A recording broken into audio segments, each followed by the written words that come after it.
Have you ever wondered how deeply your thoughts and your biology are intertwined? We tend to separate mind and body, as if they were two different systems living in different worlds. We think that our experiences, they're all just in our head. But modern neuroendocrinology says the opposite. Every single thought that flashes through your mind is instantly translated into the language of chemistry. Your body is essentially a screen onto which everything happening in your mind is projected. Imagine an ordinary morning. You haven't even gotten out of bed yet, but you've already remembered that difficult conversation with your boss, or that unpaid bill. Physically, you're still lying in a soft, warm bed. Nothing threatens you. But what's happening inside? Your hypothalamus, that tiny region of the brain, the main command center, reacts instantly to this mental image. For it, there is no difference between remembering a problem and the problem itself. It issues a command to your adrenal glands, and within a fraction of a second, cortisol and adrenaline are released into your bloodstream. Your palms become sweaty. Your heart starts pumping blood faster, preparing your muscles for action. Digestion slows down. Your body has no time for breakfast right now. It needs to survive. You feel a mild nausea or a heaviness in your chest. This is the moment when thought becomes matter, when abstract anxiety turns into a concrete chemical reaction that will begin to destroy your cells. If you don't stop the process, the most insidious part is that in the wild, this fight or flight mechanism was designed for short bursts. A zebra runs from a lion. Its stress levels spike for 5 minutes, and then, if it escapes, the chemistry returns to normal. But modern humans are zebras running from a lion 24 hours a day, 7 days a week. We don't run physically. We sit in chairs, staring at screens. But inside us, a chemical storm is raging. We are literally boiling in our own stress hormones. Your well-being, your energy levels, even your immunity, these are not random indicators. They are the result of the chemical cocktail that your brain orders every morning, choosing certain thoughts. But why is it so hard for some people to break out of a state of conflict? Why do some people seem to attract drama and problems, constantly complaining but never changing anything? The answer might shock you. Their brain has become addicted to stress, just as another person's brain can become addicted to nicotine or sugar. To understand this, let's get to know cortisol a little better. It's often called the death hormone or the aging hormone, but actually, it's the adaptation hormone. In moderate doses, we need it. Cortisol is what helps us wake up in the morning. The problem begins when stress becomes chronic. If you live in a state of anxiety for months, your cells start to adapt. They have special receptors for hormones. If there's constantly too much cortisol in the blood, the sensitivity of these receptors gets blunted. The brain needs an ever larger dose of stressful thoughts just to feel normal. This is the cortisol loop. You wake up, and your mind automatically looks for a reason to worry. You check your email, bad news. You remember an old grudge. Why? To get that familiar chemical hit. Without it, you feel an unexplained emptiness, boredom, even depression. Neuroscientist Joe Spence often says that our emotions become our habits. When you replay a scenario of failure over and over, you're training your brain to be in a state of crisis. The most insidious thing about cortisol addiction is the loss of the ability to enjoy little things. Against the backdrop of a powerful cortisol storm, the quiet signals of serotonin or oxytocin, the hormones of calm and bonding, are simply inaudible. It's like trying to hear a whisper at a rock concert. The world seems gray not because it is gray, but because your receptors have been burned out by constant stress. Acknowledging the addiction is the first step toward healing. If you catch yourself actively looking for negativity online or provoking an argument, know that this is your brain demanding a dose. How do you break this cycle? How do you trick the system? We need to learn to manage our reactions. We're used to dividing emotions into good and bad. But from a neuroscience perspective, an emotion is neither an enemy nor a gift. It's just data. It's a high-speed report on the state of your internal and external environment. Imagine you're a fighter pilot.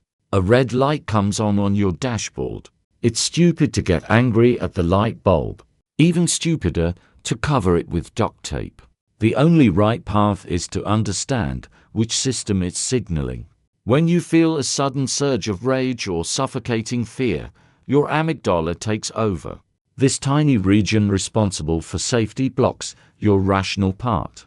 You literally lose the ability to think. You turn into a biological machine. But science has given us a unique hacking tool. It's called labeling your feelings. Research from the University of California showed that when you simply name your emotion with words, the activity of your amygdala drops, and the activity of your prefrontal cortex, your inner sage, goes up. As soon as you tell yourself, "I am feeling strong irritation right now," you stop being that irritation. You become the one who is observing it. This seems like magic, but it's pure biology. By naming the emotion, you redirect the electrical signal from the ancient reptilian brain to the modern human brain. And we learn not to suppress feelings. A suppressed emotion doesn't disappear. It just goes into the body in the form of illness. We learn to decode them. Anger is a signal that your boundaries have been violated. Envy is a hidden pointer to what you truly want. Fear is an indicator that you don't have enough information about the future. When you stop fighting your feelings and start studying them, your chemistry changes. Instead of a chaotic cortisol release, your brain begins to produce dopamine from the sense of control. You turn from a hostage of circumstances into an explorer of your own life. Now imagine your body as a complex machine with a stuck gas pedal. You want to stop, you want to relax, but the engine keeps roaring. You try to command yourself, "Calm down," but your body doesn't listen. Sound familiar? This is because your sympathetic nervous system, the one responsible for stress, has completely taken over. But nature has provided an emergency brake. That brake is the vagus nerve, the 10th cranial nerve, the longest nerve in your body. It literally wanders throughout your body, connecting your brain to your heart, lungs, and intestines. When the vagus is active, your heart slows down, your blood pressure drops, and digestion is restored. The problem is that, due to constant stress, poor posture, and shallow breathing, our vagus is in hibernation. We have forgotten how to switch off. The good news is that vagal tone can be trained like a muscle in the gym. And you can do it right now. One of the fastest ways to activate the vagus is diaphragmatic breathing. You inhale so that your belly expands, not your shoulders. And you exhale twice as long as you inhale. You send a mechanical signal to your nerve.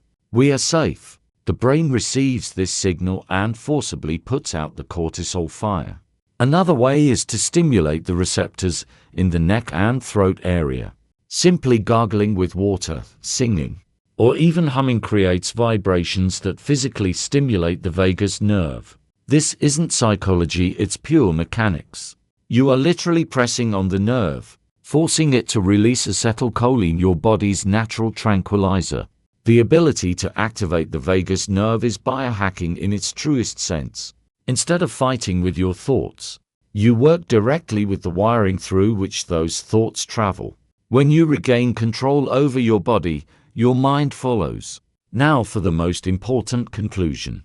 Chemical freedom is not the absence of stress. Stress is a part of life, a part of growth. Freedom lies in not allowing a temporary chemical reaction to become your permanent identity. Remember, any strong emotion has a half-life. From the moment hormones are released into your blood until they fully break down, about 90 seconds pass. Just 1.5 minutes.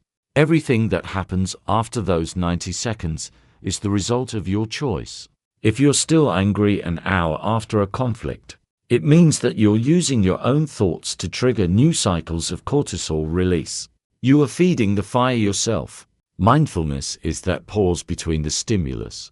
and your reaction in which you have time to ask yourself, do I want to feed this emotion right now? Your path to chemical freedom is built on daily micro-choices. Choose 5 minutes of silence instead of 5 minutes of doom scrolling. Choose a deep exhale through the vagus nerve instead of a sharp word. Choose labeling your feeling I notice anger instead of becoming the anger. You are not just a biological machine reacting to external stimuli. You are an architect who designs your inner state every single day. Your neural connections, your receptors, your vagus nerve, all of this is ready for change. All of this is waiting for your command. Start today. Don't wait for Monday or the perfect moment. Your chemistry changes the very second you decide to breathe differently and think differently. Let your body become not a cage for your fears, but a home for your strength.